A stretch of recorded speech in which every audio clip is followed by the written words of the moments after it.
everybody. I'm Matt Hill. I'm here in Humboldt, Texas. I learned to pronounce it correctly. There we go.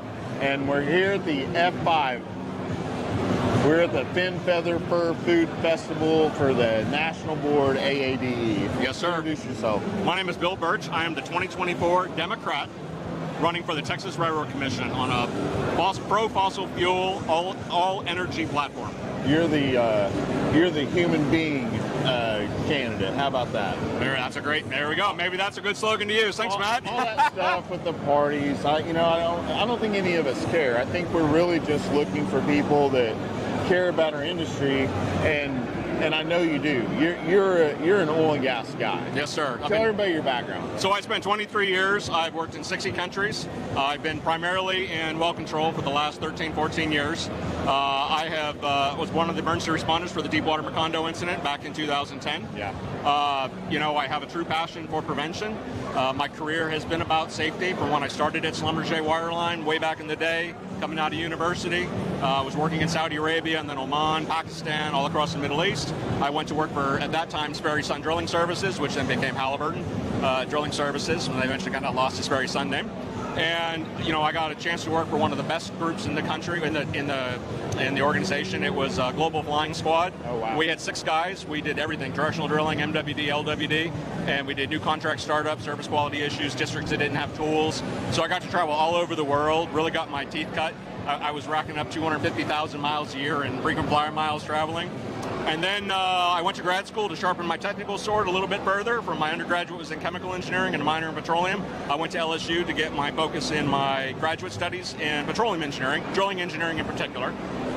And then I went to work for Wild Well Control, which I spent 6.5 years working on. Great company, great group of folks, They great call training. us for help all the time, so I'm grateful for them being around. Yeah, I loved wearing the yellow coveralls, and I went out on my own. Then after that, I went to be the subject matter expert at Chevron in worst case discharge and relief well planning for the Deepwater Gulf of Mexico Operations Unit, and then DWEP. And then after that, I did started my own well control company, which I got to do the first HPHT well in the Central Graben Basin in the North Sea. It's the first time anybody had drilled there since the Ocean Odyssey incident in 1991. It was a really awesome experience of being out in the North Sea. Unfortunately, I had a heart attack on the rig. I was only 40. And I got to tell you, when you have a heart attack just before your 41st birthday, it has a tendency to change your perspective on life. Did they use the paddles on you? No, I was lucky enough that I had all the warning signs, but I was able to get to the medic in time, and beautiful sunny day. I would have been there as your buddy. I would have used the paddles. You need to use it on the head for running for office, not for the heart, right? Oh, yeah. So one of the things in particular that I really tried to focus on at that point was, define myself, what it is that I want in life with time. Money wasn't the issue. I really wanted, after I got off the rig, like I said, it was a beautiful sunny day in Aberdeen. I got the chance to come in. The Coast Guard flew me in. I got the stent installed. I went back to work 90 days later after passing the medical. I'm one of those opiate guys, right? I'm like, I got to finish the well before I worry about my own system, right? And at the time, I had a 3-year-old daughter, and I had to put things in perspective. What's important, right? Family, taking care of myself first and foremost for her benefit as well as for everybody else's. So really, the last couple of years, I have been just consulting and then working on projects like the Nigeria blowout last year with Mr. Dunlop, who was just on your episode recently. Hawk's a good friend of mine. We had a lot of fun in the Delta. And, after a lot of thought and consideration for what could I do to make an impact for the energy conversation and for the industry, there is not a better opportunity coming up than this next year to focus on what energy means to us in Texas, what energy means for us as in U.S. and export market to our strategic partners in Asia, which I've spent a lot of time in Asia, especially in Thailand and in Taiwan and Korea, which I was just in literally 3 weeks ago. And how we're going to look at this from a population growth standard that a first world country, and especially here in Texas. There was a study that came out that said that there's supposed to be 96 million people living here by the year 2100, with Dallas, Fort Worth, Houston, San Antonio, Austin as the top 3 cities in the country, with New York City number 4. If that is even remotely close to accurate, 66 million more people moving here, 900,000 a year. We're going to need things to work. We have to have, what differentiates a first world country from countries that don't have first world status? Reliable energy. Reliable, cheap access to energy, fresh water, quality medical distributed throughout the system, quality education distributed throughout the system, and infrastructure. And the biggest thing with that is that if you don't have cheap, reliable energy to build everything else, it's all predicated on. Absolutely. So one of the things I really want to natural gas and oil. Correct. And look, it's also nuclear. It's also hydroelectric. If we can find it in Texas. We talked about this. It's geothermal. It's energy addition. It's everything energy. Because the hockey sticks are rising. We can produce it, and we're going to need it. You bet. And that's part of the thing that I really want to change this narrative about, is that it's not one or the other, right? The conversation is about how are we going to get there as the population grows, because we all need it. Now, can we change some of the conversation around the transportation sector? Sure. Can we change the conversation maybe around how we can more efficiently and better distribute power to residential and commercial sectors? Sure. But there's still no replacement for a fossil fuel input for a downstream petrochemical market, which is about 30% of the total use case. And look, today we use 8 million barrels of oil to produce plastic.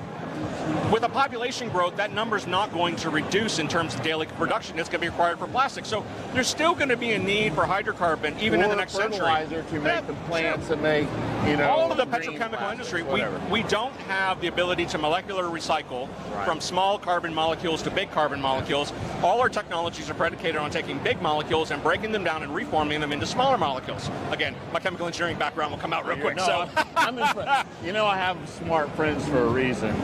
Thank you, Matt. Well, I got to say, I think this opportunity to have a platform to really conversation about energy, talk about the direction where we're at. Of course, the short-term issues, right? We got saltwater disposal. The second you came out as pro-oil and gas, and you revealed to everybody, not knowing that, that they seem Democrat, right?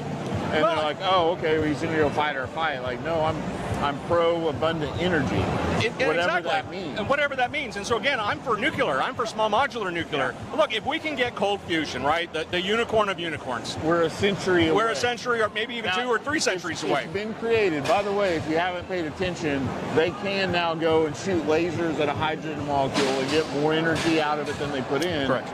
But is it scalable in the next 20, 30 years? Yeah. Is a century away. So, and one of the things even in that regards is that, okay, let's say even the next 20, 30 years. Yeah. It's a realistic conversation of having cold fusion in North America, right?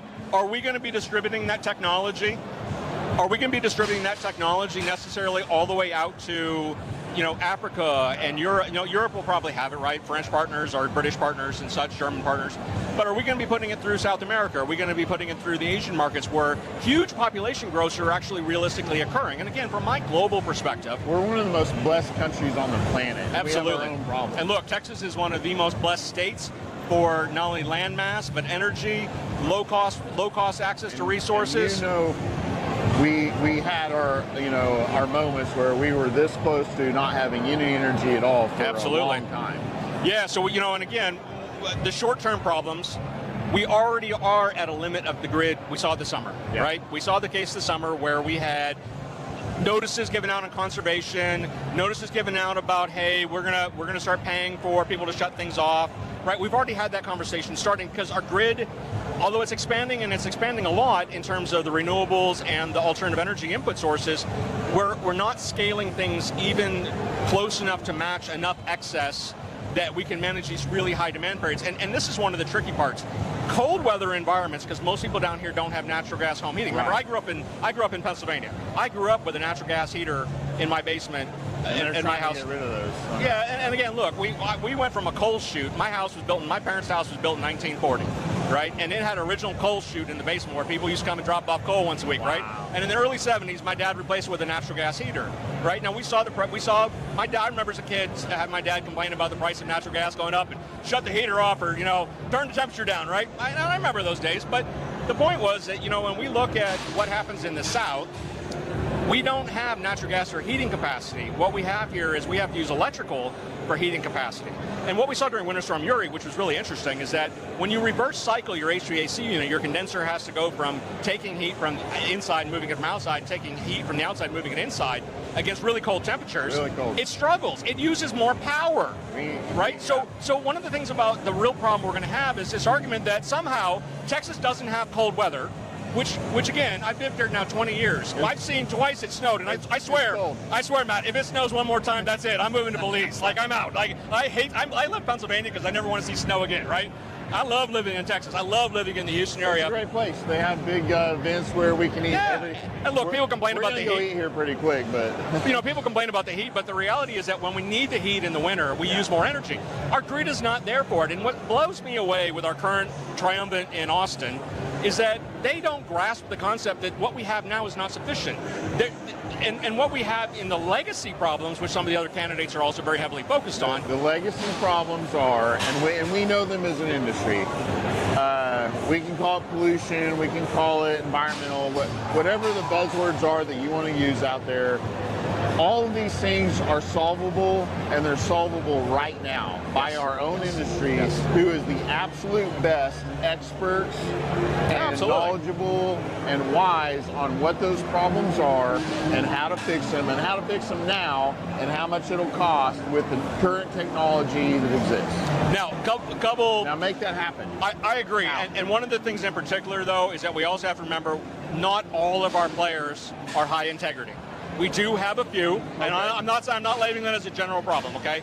I'm not one to point at everybody in West Texas and say they're all at fault. Yeah. But we do have scenarios where we do have non-reporting, we have under-reporting, we have intentional misleading scenarios, right? And I'm also a big advocate for transparency. So one of the other things I really want to address in my campaign and the discussion isn't just this Vision 2100, but it's also how we get better transparency. Because again, we all have the opportunity to improve. You know, I worked in Alaska, all right? I spent 2 winters drilling for Kerr McGee up on Spy Island and Milne Point, and I can tell you that environmental regulations and considerations are paramount above everything else. And we have too lax of an attitude here in Texas about the impact we have to the environment. Because, I spill a little here, I spill a little there.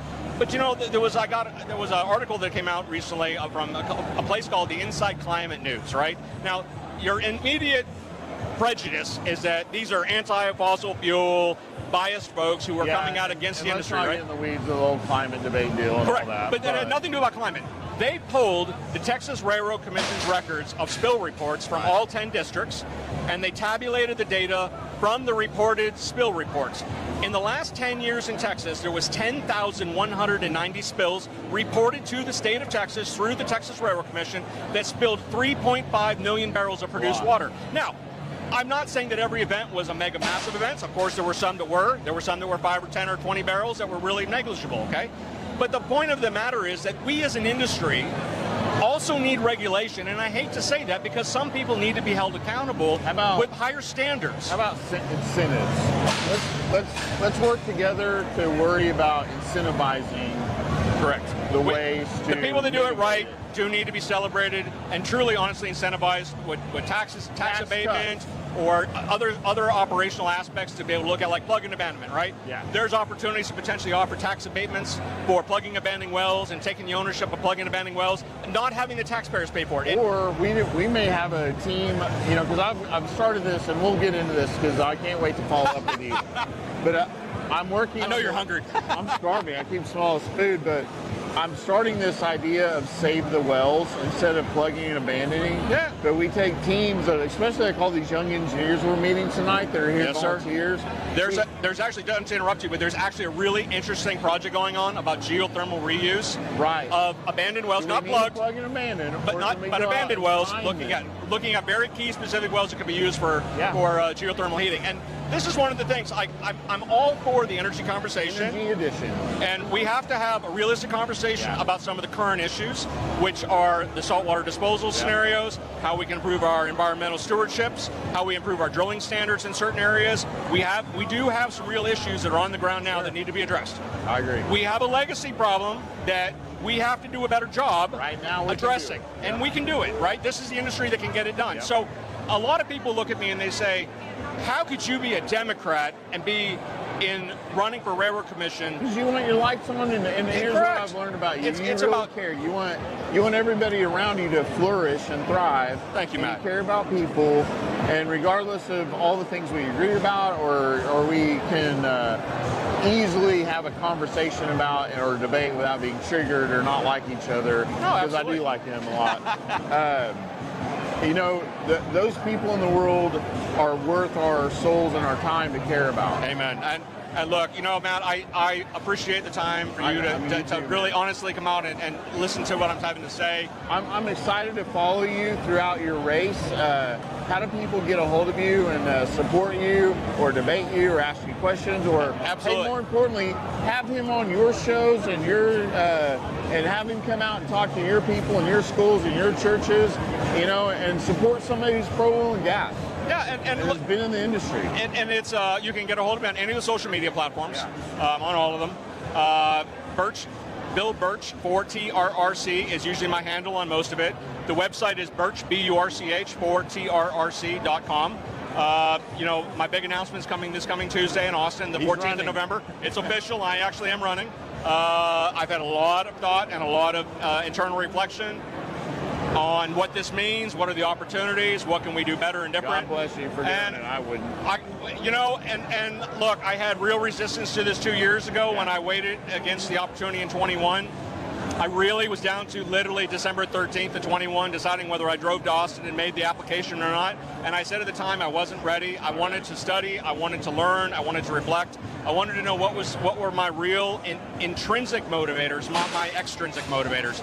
And for me, you know, I know this is a tough battle. I know I'm up against a really tough opponent who's got a lot of backing and a lot of people who will look with a lot of prejudice and bias on both sides that I don't represent totally what they view of the world that they believe it exists. Yeah. I try to be very much a realist. I look at this from a critical thinking perspective and a very practical element of what can we do to design and implement the right solution for our grandkids and great-grandkids.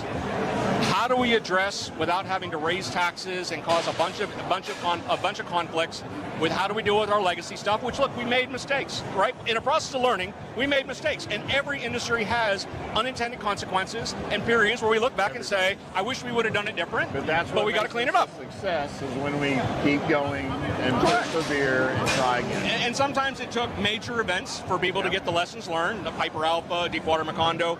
Sometimes it took big things to get the motivation and influence to change. But I really think that if we can address this as an industry, we can tackle the past, we can solve the short-term problems, we can design and plan for a future that works for everybody, works for all Texans, right? It's not just whether you're red or blue or yellow or green. Whatever your party affiliation is doesn't matter because everybody wants access to low-cost energy, reliable energy at the fuel pump and low-cost pricing. Nobody wants high prices at the pump. Nobody wants high prices in their home heating bills or cooling bills in the summer. We have to look at all of this from a dynamic of how can we solve the problem best. And as a regulator, the goal of it is to both address how we design and get the right people in the right conversation as a principle, but also looking at how we can also implement our past and solve this reasonably, low cost, and long term. Because again, these wells aren't just, and you and I have talked about this numerous times, these wells aren't just a 25 or 30-year problem, right? These wells are potentially a 1,000-year risk profile that we have to plug and monitor and manage and maintain for the next millennium. We hope they're producing for 1,000 years, and we have the technology to keep bringing it up. So we'll correct. See. So let's see how it goes. I really appreciate it, dude. I am so looking forward to having more conversations. You were worried about doing all this and how how the rhythm of it goes, and see, he did a great job. Oh, thanks, Matt. I'm no politician. Anybody that knows me will validate and verify. No, I am the least politician of the politicians that exist, right? I'm a rig hand. I'm a floor guy. I got to make sure I don't swear. I got to make sure no tobacco, no swearing, no tobacco, nothing else, right? So I really think that this next year is potentially an opportunity for the industry that I am blessed to been potentially being given a platform to truly change our narrative on what energy means for all of us, how we design and implement this from a national perspective conversation, but most importantly, a Texan conversation. Yeah. Other states are going to follow through with what we're doing. Hey, if you do anything, you created an energy conversation, and I'm proud of you for that. Thank you, Matt, and I appreciate it. And I do look forward to coming back on your podcast I'll and show. Keep following up and seeing how he's doing. Awesome, man. And if you win, I get your first interview. Thank you, sir. I'll grant it to you. You know what? You got my first interview coming out of the box. You get my first one coming out of the election. Fair. And here's two things, right? If I win, to put this in perspective, There hasn't been a Democrat in the Railroad Commission in at least 50 years. Okay. And I've gone back through the records, and I still can't find who was the last Democrat who actually was. Probably was under LBJ, and I still can't find who it was. Right. We also haven't had it. We don't like to talk about it. Fair enough. And then the other thing to keep in mind as well is that we haven't had a Democrat elected in the state house in a statewide position in 30 years. We're changing the narrative, as you say. Absolutely. No more Democrat, Republican. You're an energy citizen. Amen. And that's exactly the conversation I want to have. Energy citizen and energy addition and love it. Energy alternatives. And we got to change the name of the Railroad Commission. It is outdated. It is time to change the name. And you know what I heard? The Energy Commission would be fine. Look, natural resources or natural energy, whatever. I am open to anybody that can come up with a better name than the Texas Railroad Commission. The Fin Feather Commission. It works even better than the Railroad Commission, right? One of the things that was really interesting is I heard the reason that they didn't change it in 2015 is it was too expensive to change the letterhead. It's expensive. Oil and gas is all of our inks for paper that we cut down trees for. See, I mean, it takes energy to process and take care of. Yeah, no, I really think, Matt, it one of the key components again is a very short term, but as the Texas legislation needs to address this next session, we need to have a serious conversation about changing the name of the Railroad Commission to reflect it's about energy. Texas Energy Commission. And one of the things that's really interesting from your neck of the woods, in Oklahoma, we have the OERB. Yes, sir. We have a bunch of people that care about. But you also have your first abandoned windmill farm, where the landowner got screwed because the company that ran the windmills went out of business, went into bankruptcy. The landowner went to the Oklahoma Commission and asked for help. He got told, I'm sorry, it's not our remit, it's not in our world. And to me, that was one of those eureka moments when I heard it. We could have. That the Oil and Gas Commission in Texas, when we look at this idea of changing the name to the Natural Energy Resources Commission or Energy Resources, or however, again, whatever you want to call it. Make something up. We have to look at the idea that solar is a potential risk to landowners. Obviously, windmills are because of the pylon, the concrete pylons they put in. It's truly renewable right now. No, and again, we have to look at it from we are there. Sprout out of the ground from seed and rain and water and air and sunlight. But remember, from our perspective in industry, it's energy addition. It's part of our conversation is about how we make sure that we're protecting the landowners, how we're protecting the mineral rights owners, everybody, how we're protecting the producer, how we're protecting the actual resource. You got a big job, right? And again, this is one of those things that I really want people to start to think about, is that when we look at some of these analogies in oil and gas with how we manage the surface rights and surface permissions and grants and paperwork, we have to look at this, and we don't have that in the solar and the wind sectors. So again, I think the opportunity statement is here to change this narrative of energy, have a real conversation about what energy means for Texas in all its shapes and forms and sizes. And look, let's see what happens over the next year. I'm excited. Thank you, brother. Thank you for doing what you do. Thank you. I appreciate it. God bless. Thank you, everybody. All the people who made cameos, thank you, too, for walking by. That's the joys of a live interview, right? Live events. See you later. No one's here. They left their station. Oh, wait, somebody's coming.